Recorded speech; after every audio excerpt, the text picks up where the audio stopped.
Hi everyone, welcome to digital G की classes. तो देखिए, ये हमारा सीटेड पेपर 1 का जो है आपका लैंग्वेज 1 जिसका भी हिंदी होगा, तो आप तुरंत 5 मिनट में जो है पूरे आंसर मिला सकते हैं।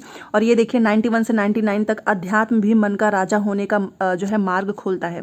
तो चलिए डायरेक्ट क्वेश्चन आंसर देखते हैं। पहला है, क्या राजा के किन गुणों की चर्चा गद्यांश में की गई है? तो इसका आंसर हो जाएगा आपका शुद्ध विचार, अच्छे कर्म। दूसरा है कि राजा का अनिवार्य गुण नहीं है और वो है धर्म जो है भीरू होना। गद्यांश के अनुसार मनुष्य जीवन में का बहुत महत्व होता है, ये आप 93 देख सकते हैं। तो इसका हो जाएगा आपका लक्ष्य। राजा बनने के लिए जो है किस राह पर अग्रसर होना होगा? 94 देखिए, इसका हो जाएगा आपका अध्यात्म। एक राजा को और से नहीं डरना चाहिए। किससे नहीं डरना चाहिए? तो वो हो जाएगा आपका अन्याय और अधर्म, इससे नहीं डरना चाहिए। ठीक है, ये आपका 95 हो गया। 96 देखिए कि अध्यात्म शब्द में किस प्रत्यय का प्रयोग किया जा सकता है? तो इसमें आपका हो जाएगा इक, आध्यात्मिक। ठीक है, 1। 97 देखिए, 97 में लिखा है कि विशेषण विशेष्य का अच्छा उदाहरण नहीं है और वो हो जाएगा आपका लक्ष्य निर्धारण। यहाँ पर देखिए थर्ड, 97 का तीसरा होगा। 98 देखिए, आध्यात्मिक होने का क्या अर्थ है? तो देखिए, आध्यात्मिक होने का अर्थ होता है कि विचारों की सुंदरता हो आपका। ठीक है, तो ये आपका 98 का तीसरा हो गया। उसके बाद से यहाँ पर देखिए 99 देख सकते हैं आप यहाँ पर कि अपने मन का राजा होने का क्या मतलब है? तो इसका मतलब होता है कि आप जो है मन को नियंत्रित कर रहे हैं। ठीक है, मतलब हम खुद के मालिक हैं भाई, मेरा मन मेरे कंट्रोल में है। अब ये 100 से 105 तक का देखिए, और ये देखिए, अच्छा पैसे तो फिर भी ठीक आए हैं अगर आप देखा जाए कंपेयर टू पेपर 2 के कंपेयर में, बट पैडागोजी सब्जेक्ट की कुछ कुछ डिफिकल्ट आई है और 1-2 क्वेश्चन में डाउट भी है। तो यहाँ पर आप देख सकते हो 100 से 105 का। तो सबसे पहले आप 100 का देखिए, 100 क्वेश्चन का देखिए। एक सेकेंड, हाँ, तो यहाँ पर देखो लिखा है कि कविता में किस संदेश की बात की गई है? तो कविता में किसकी बात की गई है? जियो और जीने दो। कविता में किन वीरों के यशगान की बात की गई है? 101 देखो, तो जिन्होंने देश की स्वतंत्रता के लिए जीवन दिया है। और हिमालय का संधि विच्छेद तो मुझे लगता है कि सभी को पता होगा, हिम प्लस आलय। ठीक है, तो क्वेश्चन पेपर 1 तो फिर भी अच्छा है। आप बताइएगा आपका कितना स्कोर बन रहा है। 103 का देखिए, लिखा है कि कविता में किन महापुरुष का उल्लेख किया गया है? तो वो आपने पोएम पढ़ी होगी, तो उसमें महात्मा गांधी जी के बारे में किया गया है। वीर का बहुवचन क्या है? देखो, वीर का बहुवचन है वीरो। ओके, भारत देश की क्या विशेषता है ये आपसे पूछ रहा है, तो वो है दक्षिण में हिंद महासागर है। ठीक है, तो ये सारे क्वेश्चंस तो आपके पैसेज थे। अब यहाँ से आपका पैडागोजी है कि यहाँ पर देखो लिखा है कि यह अधिगम का एक प्रकार है जिसमें बच्चे को उच्च स्तरीय मानसिक क्रियाओं और जैसे बुद्धि या तर्क करना आदि का प्रयोग करना होता है। तो इसका राइट आंसर हो जाएगा गत्यात्मक कौशल अधिगम, और ये सीरीज हम बी कर रहे हैं। ठीक है, नेक्स्ट यहाँ पर क्वेश्चन देखिए 107, और ये भी काफ़ी अच्छे क्वेश्चन पूछे गए हैं। यहाँ पर देखो लिखा है कि किसी टॉपिक, एक सेकेंड, किसी टॉपिक पर मानस मंथन करने के बाद भी एक जो बालिका है वो अपने आप से अनुच्छेद नहीं लिख पा रही है। तो हालांकि यह जो है हालांकि वह वयस्क या फिर सहपाठी के मार्गदर्शन में लिख लेती है, तो इस प्रकार के मार्गदर्शन को हम क्या कहेंगे? क्या हम इसको सहपाठी शिक्षण कहेंगे, सहपाठी परामर्श कहेंगे, टीम शिक्षण कहेंगे, या फिर स्कैफोल्डिंग कहेंगे?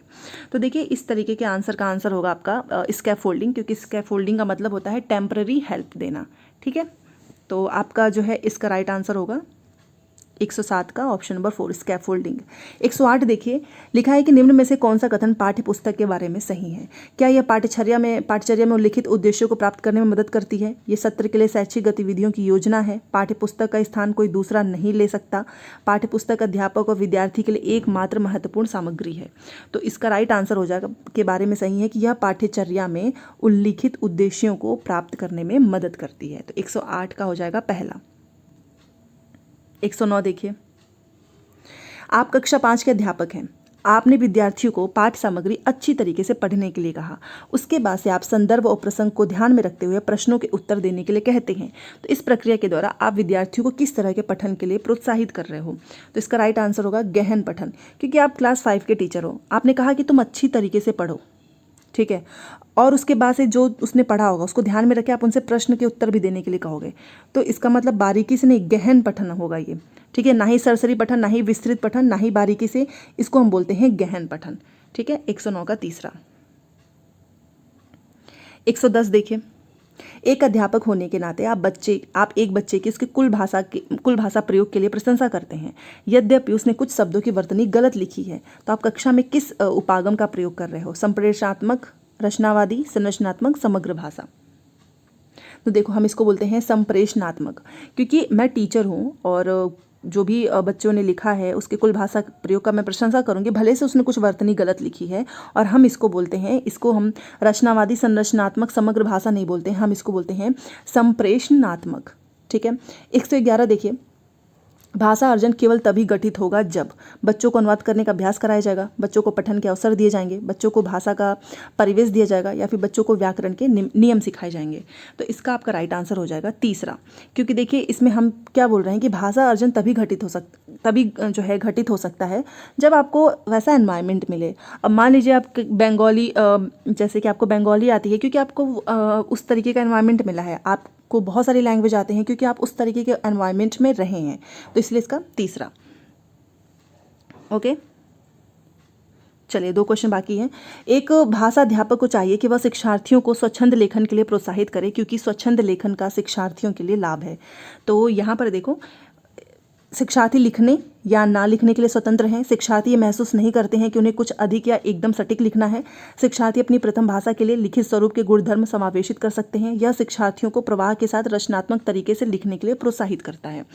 तो इसका राइट आंसर होगा 4, क्योंकि मैं क्या चाहती हूँ कि बच्चे जो हैं, बच्चों को मैं मोटिवेट करूँगी स्वच्छंद लेखन के लिए, और इससे बच्चों को लाभ मिलेगा कि यह शिक्षार्थियों को प्रवाह के साथ साथ एक क्रिएटिविटी से लिखने का मोटिवेट करेगा। तो आपका 112 का हो जाएगा 4। ठीक है, 4। 113 देखिए, तथ्यों से कहीं आगे जाकर अनुमान लगाने का तरीका है, क्या चीज़ होगा 113 का? देखो, ये विश्लेषण करना जो है तथ्यों से कहीं आगे जाकर अनुमान लगाने का तरीका है, या फिर आप कह सकते हो निष्कर्ष निकालना, व्याख्या करना, या फिर पाठ्य सामग्री का विस्तार। बट आप मुझे बताओ, आप एनालिसिस कब करते हो? आप एनालिसिस अनुमान में नहीं करते ना। हम एनालिसिस किस में करते हैं? जब हमको कंपेयर करना होता है कि हमारा क्या, जैसे कि फॉर एग्जाम्पल आपका कौन सा सब्जेक्ट वीक है, कौन सा सब्जेक्ट आपका स्ट्रॉन्ग है, हम वहाँ पर एनालिसिस करते हैं किस टॉपिक्स में क्या है। मोस्टली आपने सुना होगा कि आपको एनालिसिस क्यों करना चाहिए, क्योंकि उससे हमें फाइंड आउट होता है कि अच्छा और किस पे काम करना है। तो यहाँ पर आपका विश्लेषण करना नहीं हो सकता है, और यहाँ पर निष्कर्ष तो बिल्कुल भी नहीं होगा, क्योंकि अनुमान लगाने का तरीका पूछ रहा है, और ये होगा पाठ्य सामग्री का विस्तार, जिसे हम बोलते हैं एक्स्ट्रापोलेशन। सो इसका 113 का हो जाएगा ऑप्शन नंबर 3। 14 देखिए, 114, कक्षा में मातृभाषा को स्थान न देना किस विधि की विशेषता है? तो ये हो जाएगा इसका राइट आंसर आपका तीसरा, प्रत्यक्ष, डायरेक्ट। ठीक है, यहाँ पर देखिए 115 का देखिए, इसमें क्या लिखा हुआ है कि भाषा अधिगम में निदानात्मक परीक्षण का उद्देश्य क्या है? तो इसमें आपका हो जाएगा बच्चों की समझ में रह गए अंतरों को जानना और उपचारात्मक कदम उठाना। आप हिंदी भाषी अध्यापक हैं और आपकी नियुक्ति पंजाब के किसी प्राथमिक विद्यालय में होती है। अब चूंकि आप स्थानीय भाषा नहीं जानते हैं, तो आपको क्या करना चाहिए? तो ये हो जाएगा आपका इसका कि बच्चों की भाषा को एक संसाधन के रूप में इस्तेमाल करो और शिक्षण आरंभ करो, पहला हो जाएगा। ठीक है, तो इस बार क्या है ना कि स्टूडेंट्स क्वेश्चन पेपर भेजे हैं, बहुत इनकम्प्लीट भेजे हैं। मतलब मुझे खुद भी इतनी प्रॉब्लम हो रही थी क्वेश्चंस कराने में। 117 का आप देख सकते हो कि जब हम यह कहते हैं कि भाषा यादृच्छिक है, तो इसका क्या तात्पर्य है? तो इसका मतलब यह है कि भाषा के शब्दों और उनके अर्थों के बीच में अंतर्निहित संबंध है। व्याकरण पढ़ाने का निगमनात्मक उपागम अनुशंसा करता है कि हमें सबसे पहले नियम प्रस्तुत करने चाहिए, क्योंकि ग्रामर में ऑब्वियस ही बात है रूल ही होगा। ठीक है, पहला हो जाएगा। उसके बाद से आप 119 देखिए, यहाँ पर लिखा है कि निम्नलिखित में से कौन सा कक्षाई अभ्यास विद्यार्थियों से मौखिक भाषा के विकास में मदद करेगा? तो इसका आपका हो जाएगा 119 का तीसरा, कि ये नए या अपरिचित शब्दों के सही उच्चारण का आरंभ मतलब का अभ्यास करेगा। उसके बाद से 120 देखिए, किसी पाठ्य सामग्री से विशिष्ट सूचना निकालने के उद्देश्य से गहनपूर्वक या गहराई से उस पाठ्य सामग्री को पढ़ने का अवसर। ये अगर देखा जाए तो इसका आंसर जो है निष्कर्षात्मक होगा, बट फिर भी हल्का सा डाउट है कि मूल्यांकन परक भी हो सकता है। तो आप इस एक क्वेश्चंस को डाउट में रख सकते हो। ठीक है, कि इसका 1 नंबर आपका मे भी कॉमन मिले, बढ़ भी सकता है, तो इसमें थोड़ा सा डाउट है। वैसे हम दूसरा या तीसरा इन दोनों में से कोई एक होगा। ठीक है।